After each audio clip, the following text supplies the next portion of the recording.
But let's go then. Let's talk about Andrew Tate, because Andrew Tate had there's an article here from the Rolling Stone that says that there's some leaked text messages that highlight his tactics when manipulating women. Now, I'll stress that you can't believe everything that you see in the media, and they didn't provide the actual screenshots. They transcribed them, so maybe, until we actually see them, don't completely believe everything in this article.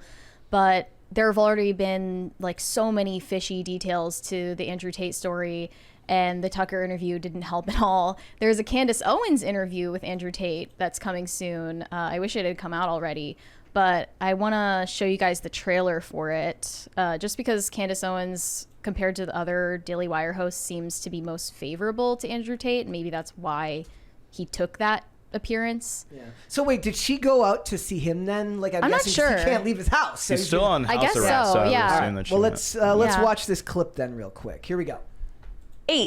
Long time. Refresh. Sorry. Andrew Tate. Long time. I know, it's been a very long time. I'm about to get started, Candace. Good, get started. There was an old video that surfaced of you spanking a woman with a belt. I want you to explain to them what that was. I don't often tell people this, and I think it's the first interview I've mentioned it in. I'd be very careful how I answer this question because I'm currently under an investigation. You're gonna sit here and talk about what I did for money. I literally hurt people for money. I'm a little bit embarrassed about it, to be honest with you. I was talking about things in a way that I wouldn't talk about them anymore. I don't really like talking about it. I'm glad to hear that you're not proud of the video. Pornography as a whole is simply just, I think, a tool which is used to ensure that the male populace stays as docile as possible. Pornography is everywhere, and men are struggling with it. But to me, what's even more upsetting is that these men don't have enough fortitude and enough mental strength to wake up and say, I'm better than that. What does Andrew Tate's life look like in the next 5 years? Okay. So I'm just going to stay in this whole segment with my hands positioned this way. I was doing that. Have you ever seen what does it mean? Trevor Wallace had a video where he's like, I'm an engineer. And then he goes, it's a thing where he's like, I'm a entrepreneur. And being an entrepreneur means you walk around like this all the time. Gotta keep your hand positioned. Yeah, when people do this in pictures, I cringe so much. It's so weird to me. Yeah. Anyway, so I've heard a lot of different things about Andrew Tate's camming business and OnlyFans business. He said that it ended over 10 years ago. He's also said back in 2020, I still have a few girls working for me. He said that at its peak, he had 75 women working for him in camming in 4 different locations where he was making over $600,000 a month.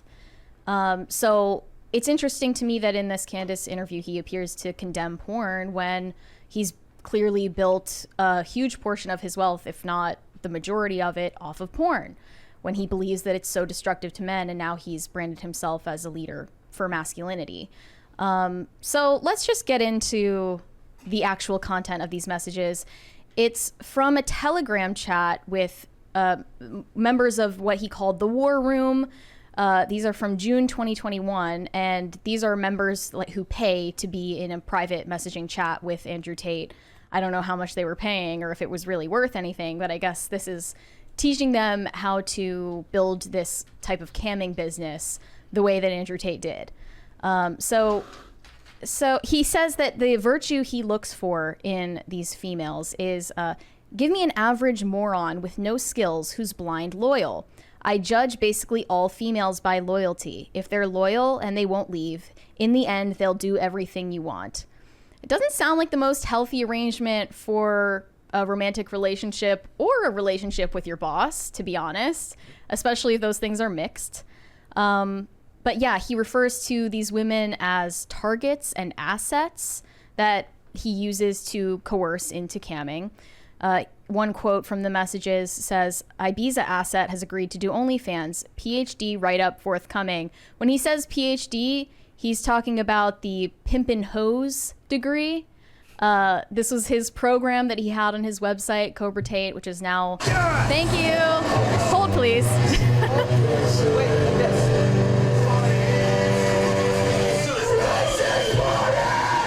It's party time. Okay. Anyway, his website is no longer accessible on the Internet Archive, interestingly. That might have something to do with the investigation. So In later messages, Tate explains how one of the women who moved from her native country to be with him has, quote, lost her support networks at home and had been begging to see him. In order to make her more dependent on him, he tells them that he made up a story that he had spoken to friends of hers who claimed she worked at a sex club prior to meeting him, prompting him to become angry at her and threaten to kick her out. In the text, Tate appears to explain how this lie succeeds in putting the woman on the defense and making her more dependent on him. Quote, the real goal is for her to agree to never go anywhere without me, not even her hometown. I need her working. Tate includes a screen grab of a text conversation between him and this woman in which he tells her, you are never going back to your hometown even to visit. You don't need to leave the house in Bucharest. We are together always. And the woman replied, yes, I understand. And this is clearly a tactic to isolate her from any type of support system so that she doesn't get to leave the cam business. Again, like, I don't know if these text messages in this Telegram chat are real, but if they are, this is incredibly damning for his situation, for his defense in Romania. Well, people are saying, what is the crime being committed here? Well, this would fall under the Romanians' definition of human trafficking, which includes force, fraud, and coercion. If they're there under false pretenses and they're working for you under false pretenses, like a promise that you will be married and have kids and cohabitate, then that would be a form of coercion. And then also he was, do we have a super chat Yeah, here? $20 one there from Tom Bombader. Speaking of fishy details in the Tate story, how about the 2 victims who took luxury vacations within a month of their traumatic event? Maybe strippers aren't the best character witnesses when trying to make a case. Yep, we'll have to wait and see. And like I said, the hardest thing for me here is discerning what is actually illegal and what is actually a crime here, because a lot of it speaks to me of despicable behavior. Yeah. He doesn't sound like a good person, but I think a lot of people, when they hear human trafficking, they think of a bunch of women thrown into like a shipping container. You think of Sound of Freedom, which when you look at the Andrew Tate situation, from what I understand, it doesn't sound anything like that, which has been... You know, and I think also, too, the Rolling Stone, I very weary of them. Yeah, absolutely. If you remember, like, the UVA rape story that they got sued for, they accused, maybe, was it soccer players, lacrosse players? Lacrosse, I think. Yeah, right? Of, like, gang raping some girl or whatever. Mm-hmm. Totally untrue. And also Rolling Stone put out one of the biggest hit pieces against Sound of Freedom, calling it a QAnon adjacent conspiracy. But now all of a sudden they care about human trafficking when they can attack Andrew Tate about it. Which I don't trust the source. Yeah, for sure. But I think yeah, that's kind of where I'm at right now. Is that okay? Obviously, pornography, cam business. Do I endorse as a conservative? No. But how much of this is actually illegal? And especially when you look at, I think the Tucker interview, which was interesting, when you actually describe how human trafficking is defined in Romanian law. It's very broad. You know, coercion, you know, convincing a girl to move and do and partake in this business. Is that what they're saying is human trafficking? It's not what we would understand it as Americans, what human trafficking is. And so I think it's obviously not ideal. You're not going to get an endorsement of cam pornography from me. But at the same time, though, it's just... Well, the issue is, like, Andrew Tate voluntarily chose to live in Romania. Yeah. And on video says multiple times that something he likes about this country is that corruption is more accessible and you can basically do, quote, whatever the F you want. He's like, I'm not a rapist, but you can do whatever the F you want in Romania. Yeah. But the reverse of that, me and my friend were talking about that, is that it's so corrupt and you can kind of do a lot of what you want, but it goes both ways, right? If there's someone in the Matrix who's coming for them and they can write a bigger check than you can, Andrew, then deal with the consequences of like forsaking your home country for this other place where you have more freedom, supposedly. And also there was this daughter of a Romanian politician who claims that when she was 16, Andrew Tate tried to recruit her into this cam business. So maybe the prosecution has something to do with that.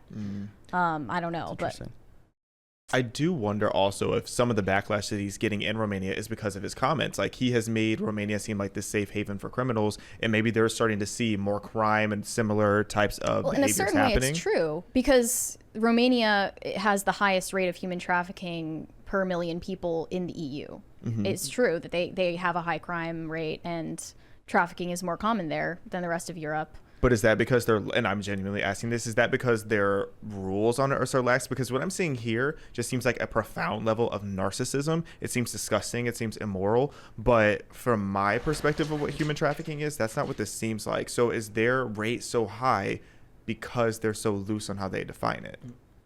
Possibly. I mean, I'm not any type of legal scholar. So, yeah, I know. I'm just like hypothetically. But it's a good question to ask. Yeah.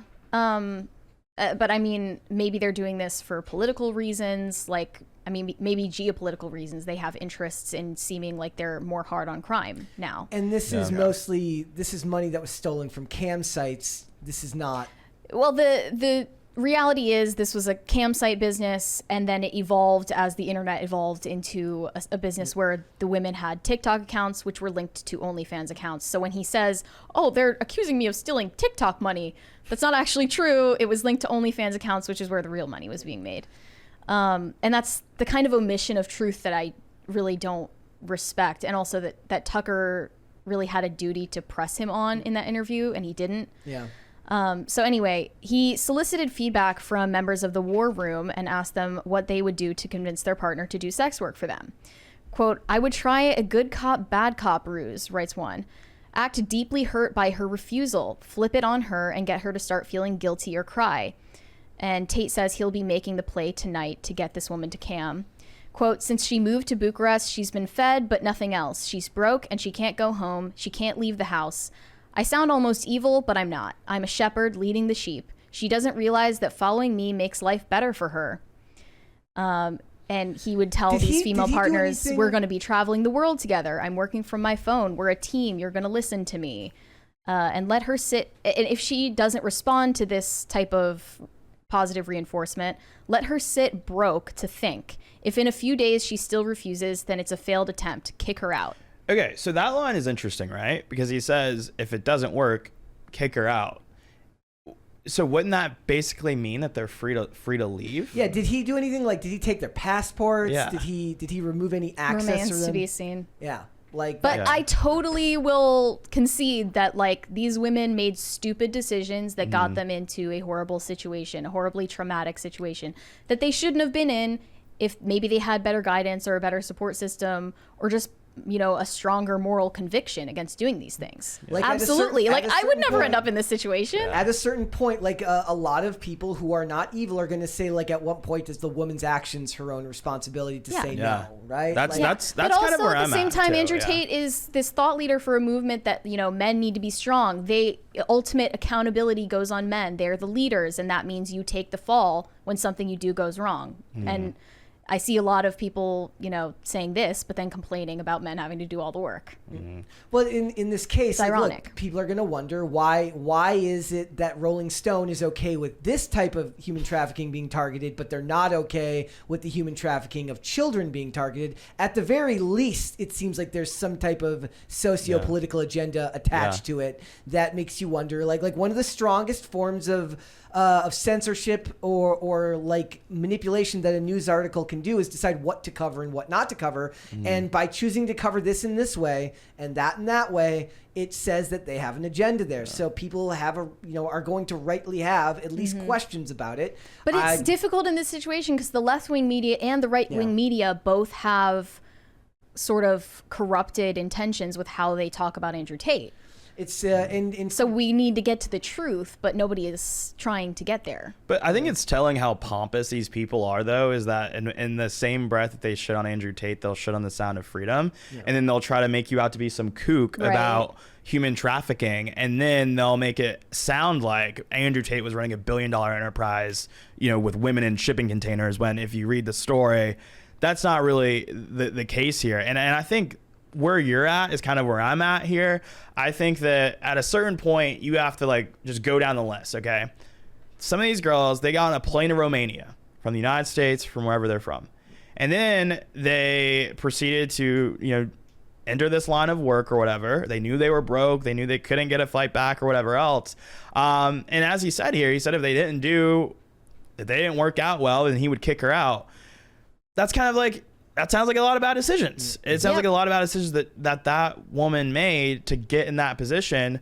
And it doesn't sound like human trafficking as we know it here in America, is my is where I'm at on the issue. I think it's interesting. I don't want to downplay the accountability that these women have for the situation that in a lot of ways they put themselves in. Definitely. Like, I want to reiterate that. But again, he's leading this movement of masculinity where if men are the leaders, then men take full responsibility, right? So if women should just blindly follow the guidance of the men in their lives, no matter whether it's, you know, your boyfriend or your father, and they're not discerning about that, then this is the type of situation that arises. So anyway, he staged a fake conversation between him and his assistant, who he called his bottom bitch, Georgiana Nagel, who is one of the 2 Romanian nationals being charged with him and his brother. And the goal of staging this fake conversation, he explained to War Room, is to dispel the woman's suspicions that he's trying to pressure her into camming while further convincing her to work for him. So in this screen grab, the bottom bitch asks the woman, why doesn't she work for me on OnlyFans? She'll make a lot of money. Andrew Tate says, I don't want her to think that's why she came to Bucharest. The assistant said, WTF, you're rich. Why would we need her for money? With a smiley face. She can work with me and make $3,000 a month and live in Bucharest with you. She's taking pictures all the time and make no money. Why can't she sell them? And he'll show this screen grab to the woman to make her think that he doesn't have an interest in coercing her to cam. And he said, I'll do this for every girl I get to work. If you guys see the value, you guys can use your bottom bitch to do whatever she's doing. And he also sends a screen grab of a later conversation between him and the bottom bitch in which he appears to explicitly instruct her to get that woman to do OnlyFans. Quote, make, name redacted, take her OnlyFans pics. I want to see them. The bottom bitch says, okay. And he said, get her on OnlyFans. I want money from her. No time for drama. And the bottom bitch says, today she starts doing content. And it almost sounds like it's fake. Just how self-incriminating this is, but there are other things that they heard when they wiretapped his phone calls on the Romanian compound that are just as self-incriminating. And it's like that girl that ran into the forest with her weave pulled off. Like, sometimes people do stupid things and they don't think about the consequences. You don't think that the police are going to look at your phone and what you Google searched beforehand. It's not entirely unbelievable. And you can argue with the definition that Romanian prosecutors use for human trafficking, but if that's the parameter, this clearly falls under it.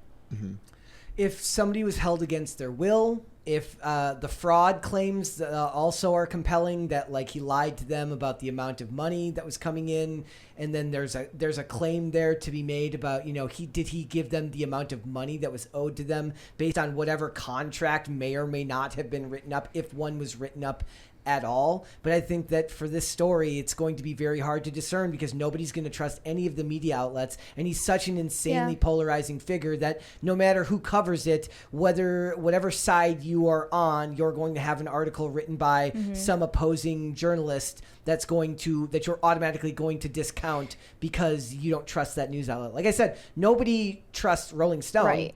Rightfully so. Yeah. Rightfully so. Yeah. And this is what I was talking about with Michael Knowles about Andrew Tate, which I think is really more important than whether or not he did anything illegal, is that we should care whether he did something that was immoral and whether he should be a thought leader for young men. That's the real trial being had in the court of public opinion. I don't know or even really particularly care whether he's going to be found innocent or guilty of these charges. I just care about the overall influence that he's going to have going forward as a professional influencer. Yeah. He's like denouncing porn and saying that it's destroying young men's relationships with women and it's bad for their mental health. But at the same time, he made all of this wealth that he says makes him anti-fragile to the Matrix off of porn. And I find that not just hypocritical, but it's evil. Yeah, I think when you have that conversation about, you know, Andrew Tate and his influence over young men, I think that an important part of that conversation is also his evolution, right? In that clip, he talked about how he wouldn't have posted that video today, and how porn is something that he obviously doesn't like now. And I think also another thing that's happened more so recently was his faith, like embracing Islam in his case, right? And so well, that's also interesting because like I just saw him the other day, like, reacting to the news that some historic building in the UK is being converted into a mosque, which most conservatives would say is a terrible thing. And, you know, the Islamization of the UK is something that's going to destroy their culture. Yeah. But he's here celebrating it. And I just don't see him as like an ally to the conservative movement in that way. I've never understood why people view him as conservative anyway. Like, nothing about him really resonates with conservatism if you actually break down the things that he says and he talks about. And I also am really curious, like, all these different people who are taking his courses on how to basically lead digital prostitution, are they ever going to be looked into as well? Because, I mean, if they're studying this, they're paying money to be a part of these group text messages. They're learning for a purpose. They're just, I would assume they're not just there to chit chat with them.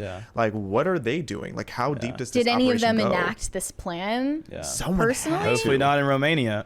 Or was it just because they wanted to talk to their idol? You know? I think it's a big part of what you said. Like, the reason why he gets labeled that way is because very little in the way of anything not like conservative gives any two craps about what happens to men these days. So if you speak up for men in any way that doesn't strictly adhere to falling in line with feminism and prostrating yourself before, you know, neoliberal values, if you have any type of pushback that say, look, guys have to be strong heads of household, guys have to do, you're just automatically labeled, right? Because men are, for a lot, in a lot of ways, their needs and their, you know, their concerns are pushed to the back of society now.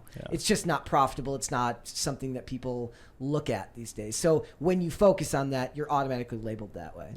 I think Candace Owens had a good take on it, where she was like, there are a lot of people saying, like, you know, do we want to make Andrew Tate the voice of conservatism? And he's never said he wanted to be, right? And I think that there are people who try to put him into that party or that ideological binary, but he's never portrayed himself as wanting to be the next Tucker Carlson or be the next Ben Shapiro. He's just a guy, you know, telling men to act like men. And so I think that's another thing too.